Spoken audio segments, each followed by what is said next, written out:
One thing that makes FromSoft's games special is that even after hundreds of hours, you can still find yourself learning new things. Nightreign is no different. Here's a few new tips that you might not have known. Everdark Augur's sleep attack can be interrupted with charged Storm Ruler attacks, but if you don't have enough time, just headbutt it.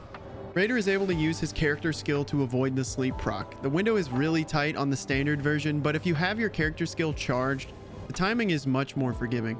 If you're not Raider, the periodical glint blades can knock you out of sleep.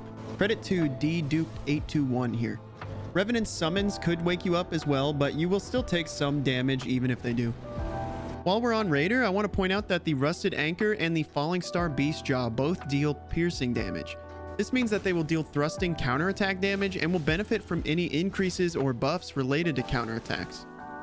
One of Duchess's relics causes her to become difficult to spot after she does a critical hit. What it doesn't tell you is that this also provides a 20% bonus to the first hit of the critical. Elden Ring's stealth system causes unaware enemies to take 20% extra damage when hit.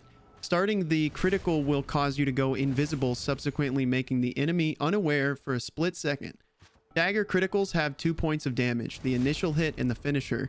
Only the initial hit will get the bonus, so this is best used with something like a straight sword that only hits once in a critical.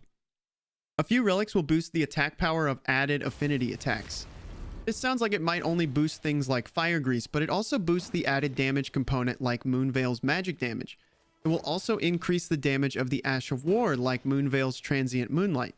This increases about 10% and will round up. These relics stack as well. The first attack with the Star Scourge Greatswords has a gravitas effect. It is more efficient to spam the initial attack over and over than to do combos.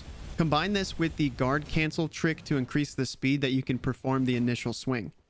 In the last tip video, I covered how to maintain surge sprint by jumping off of cliffs instead of running off. This will cause your character to roll when they hit the ground, but they will get right back into the sprint. You can cancel the roll by briefly stopping your movement and pressing the surge sprint button again. So just let go of the thumbstick or let go of W very briefly and then sprint again. We can min-max sprinting now if we want to, I guess. And that's all for today. There have been a few exciting leaks since the new update about upcoming content, so stay tuned for some future videos. If you have any extra tips, I always love to see them in the comments.